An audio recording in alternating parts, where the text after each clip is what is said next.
Dream from motherland Uganda. It's a dream for the race. It's a dream for us all. These Ugandan high school students are members of a performance group called Suubi. This is their first experience in a professional recording studio. They are working, along with 3 recently graduated Fanshawe College media arts students from Canada, to produce an original song. It's a dream for us all. It's a dream for the world. Dream for mother and you. How these students came to be here, working together and sharing their music, is a story that is both unique and inspiring. It was really good. Let's get a couple more of those, okay? Okay, yeah. Dream for mother and Uganda. It's a dream for us all. It's a dream for the world. Dream for mother and Uganda. It's a dream for the rest. It's a dream for us all. Dream for mother and Uganda. It's a dream for the rest. It's a dream for us all.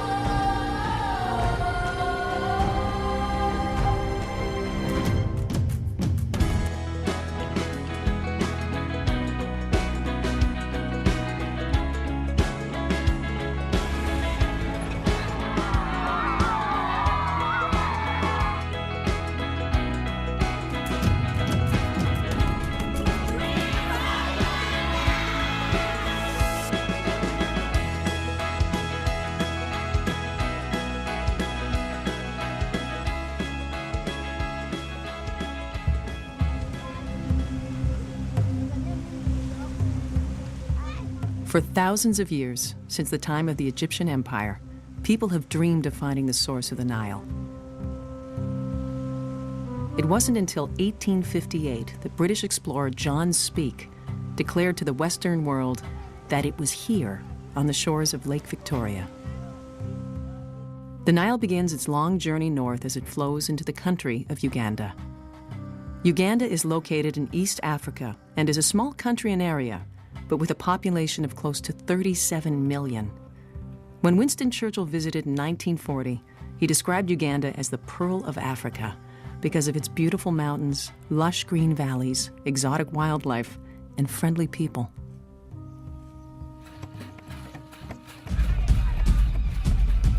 Uganda won its independence from Britain in 1962, and as with most young nations, it has suffered some growing pains. In the early 70s, Uganda was at the forefront of world attention because of Idi Amin, considered one of the most brutal dictators in history. He was responsible for the torture and murder of more than 300,000 of his own people and forced tens of thousands more to flee the country.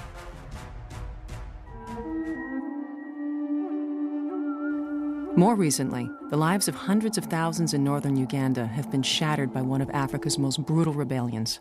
The Lord's Resistance Army, under the leadership of Joseph Kony, is notorious for having kidnapped more than 10,000 children, forcing many of them to kill their own families to become child soldiers or slaves. The rebellion has abated only in the last few years. Thousands of these traumatized children still struggle to regain their footing in Ugandan society.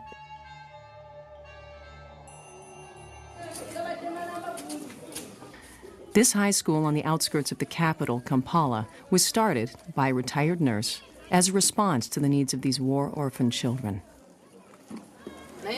Cambridge Secondary School was begun by my mother, Madame Kevin Kalule.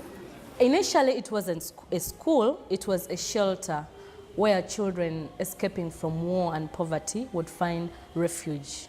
At that time, there were no buildings yet. Where you see this turret building was just a rubbish pit. Where you see that main hall there were just ramshackle houses. The students then were staying at my mom's place, her residential home. It wasn't easy. These were war kids. They were from the war area. But my mom insisted we had to stay with them because they were going through a much harder time than we were at that time. But as the numbers kept increasing, she realized that the kids needed an education so they can be able to live meaningful lives and be able to provide for themselves in the future. So that is the story of Cambridge. That is how it was begun.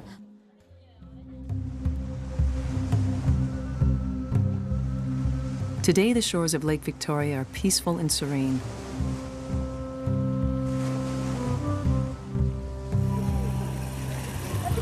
Uganda has initiated new economic reforms to help rebuild its economy.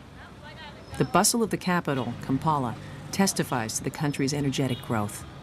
But in spite of Kampala's bustle, Uganda still remains one of the world's poorest countries. The vast majority of Ugandans live in rural areas, working hard to make their living on a day-to-day basis. Surprisingly, they go about their lives with an energy and enthusiasm that belies their poverty. At any one time, there are hundreds of Canadians in Uganda, working to help improve the lives of the people here. Valerie Hill made her first visit in the role of a journalist for the Waterloo Region Record, but by the time she left, she was determined to return and make a positive impact. She started a small charitable organization called Dream for Uganda, dedicated to helping the students of Cambridge Secondary School. Considering this all started because, I just happened to visit this school. I've been working in some really remote areas in Uganda and seen the worst of poverty. There was a lot for me to digest, and then I went to the school and went into the big hall that they have, and then I heard the drums. And it was I just knew I was in for something really special when I heard those drums. There's something about those African drums that just gets right into your soul. It's a very visceral feeling. And then the kids came in and they were all in traditional outfits and they started dancing, and I was just totally blown away. I actually started to cry because it was just so moving. I had no idea the level of talent of these kids. So after the performance, I decided I want to bring these kids to Canada. So this year we're going to go there, and then next year we'll bring them here, and this is just going to continue on. My dream is their dream, and their dream is to turn the school into a well-known, countrywide performing arts school.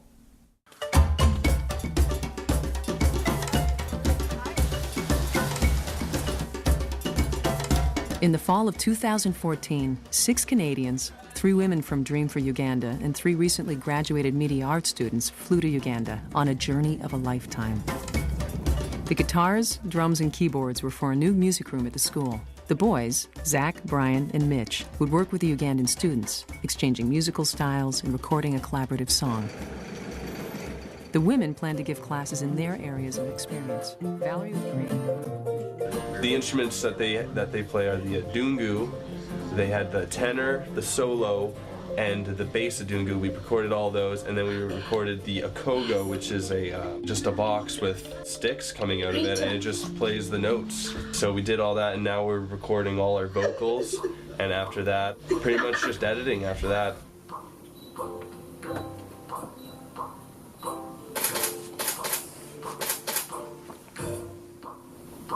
Dream for motherland, you. Just go from there. Sorry, Mai, there was some computer technical difficulties. It's okay. It's okay. Angela Noma. Angela Noma. Dream for motherland, Uganda. It's a dream for us all. It's a dream for the world. Dream for motherland, Uganda. It's a dream for the race. It's a dream for us all.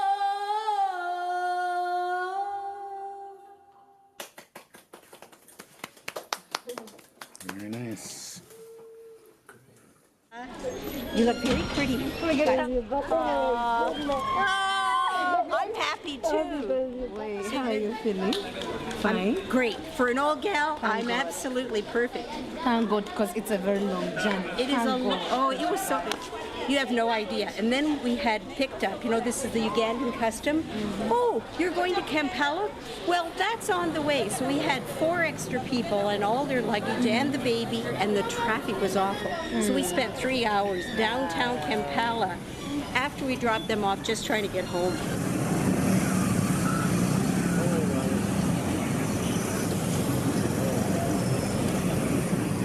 There are so many people. I've never seen so many people in such small areas. You can't get around. The streets are constantly full. Goats, chickens, roosters. It's just the streets are full of everything.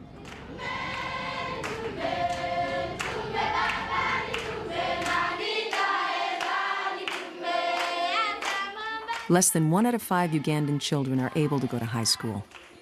War-traumatized children are now in the minority at Cambridge Secondary School. Most of these are strong students who otherwise might not have had an opportunity. It's an opportunity for all kids who can't afford an education. When Mrs. Kalula started the school, she was a retired nurse, and then when she started realizing the need and the desperation and the desire for an education, she thought maybe she should start a school. And she has been supported by her family and now by Dream for Uganda. But the work that she's been able to do, and everything is on a shoestring, everything is a struggle. They have their own gardens, they raise their own chickens. They have to do things in very small increments because they can't go to the government. The government won't support them in any way, so they have to do it themselves. Every single month is a struggle.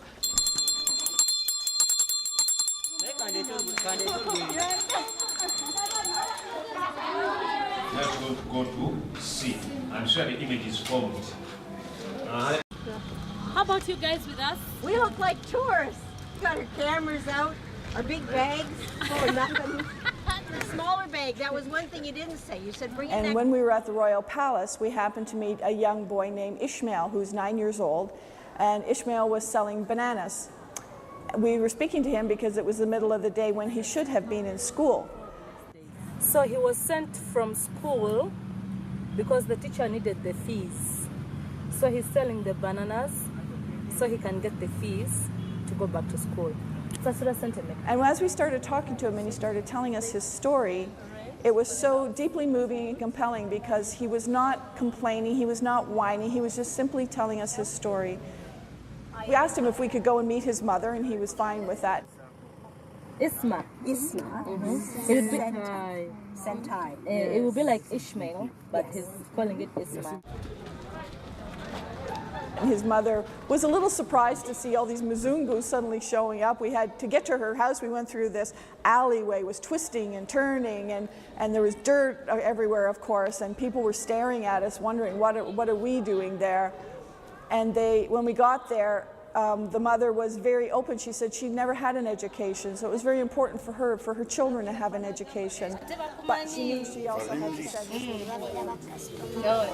So he's a smart businessman. Yeah. He goes to that place because he's known there, he has clients there, and he gets the money very fast and can go back to school very fast. If he chooses to go to another place, he's not popular, they don't know him, so he cannot risk getting to that place. So he has to go to that place because that's where his clientele is. So we started wondering what we could do to help. And we followed him to his school. The school was essentially a barn. There was 3, what were probably meant for as cattle stalls. And the teacher, she had all the children, there's about 20 children squeezed into the stall.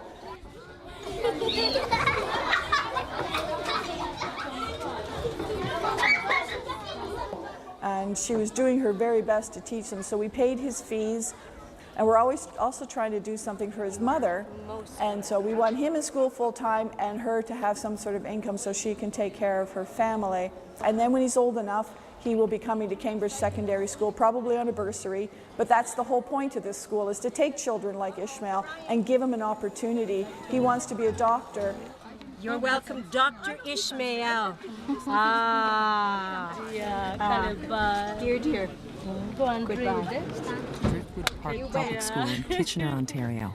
This is a relationship initiated by Dream for Uganda. Okay, so today you're going to watch some video footage of the students at Green Hill School receiving the artwork that you made, and also some of the money that we sent, and they have a message for you as well. Thank you, students of Driftwood, the entire community of Driftwood. We are very excited for the partnership, the correspondence with the kids, the letter writing, the pictures. I liked when the van pulled up, they all got really excited and ran and started screaming, and it was really cool. And I liked the dancing and the singing they put together for us, all the actions. And they're so appreciative for what they have. It's really nice. My name's Luke. In case my pen pal's in there, I'm looking in case you recognize me. Helping you guys is so cool. Like it makes me feel amazing that you started out small and then we never gave up, and we tried to help you guys as much as we could. It's amazing. We're coming to you from Canada, a very small school called Driftwood. One of their teachers there, Heidi Sproul, and her class read this book called A Good Trade by Alma Fullerton. And it's a story about children in Uganda. So the kids at Driftwood did a number of different kinds of drawings for you, and they did the whole alphabet. So here's the letter P. See, you can look through all these whenever you want to. If you have a place to put them up on the wall, you could do that. I think the kids at Driftwood would be very, very pleased to know that the artwork is going to be here in Uganda at this school. And I bet you've never seen one of these. It's called a snowman. When we get a lot of snow in Canada, the kids roll it. They start with a little small ball and they roll it, and it gets bigger and bigger and bigger. And then they pile the big round balls on top of each other and they make a snowman. We are the sun, shining in the morning. We are the cannons, shaking the hands, shaking the hands. The most promising students from this school are given an opportunity to attend Cambridge Secondary School when they are ready. Shining in the morning, we are the cannons, shaking the hands, shaking the hands. Whenever we walk musically. We are the stars, shining in the morning. We are the cannons, shaking the hands, shaking the hands. Whenever we walk musically. We are the stars, shining in the morning. We are the cannons, shaking the hands, shaking the hands. Whenever we walk musically. We are the stars,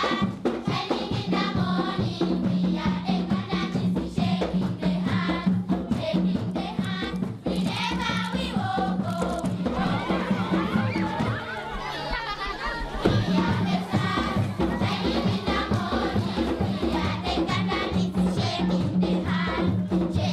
hands.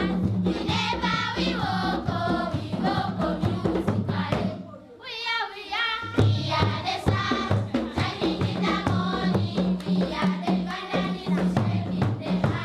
walk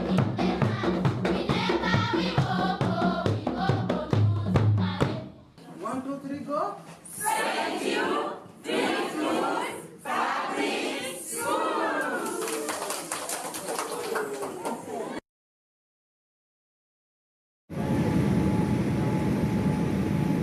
These 13 kids that are arriving will be their first time in Canada, so you can imagine complete culture shock.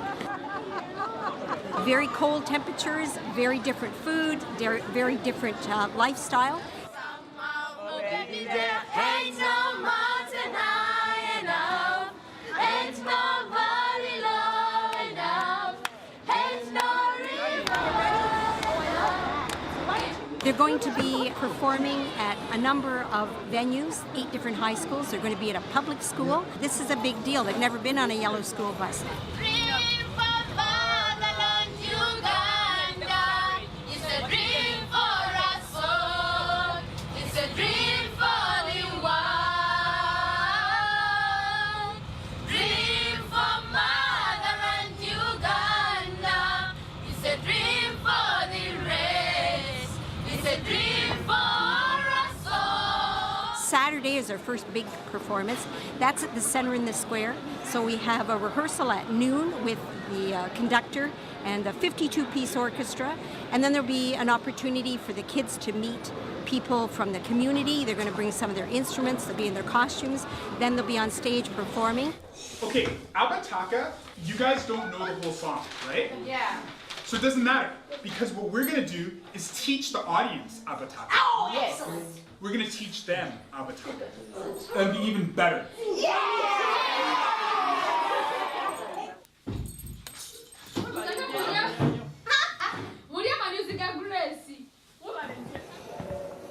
Oh, I thought that how are we going to do this thing, because the hole was too huge. It was big at the maximum.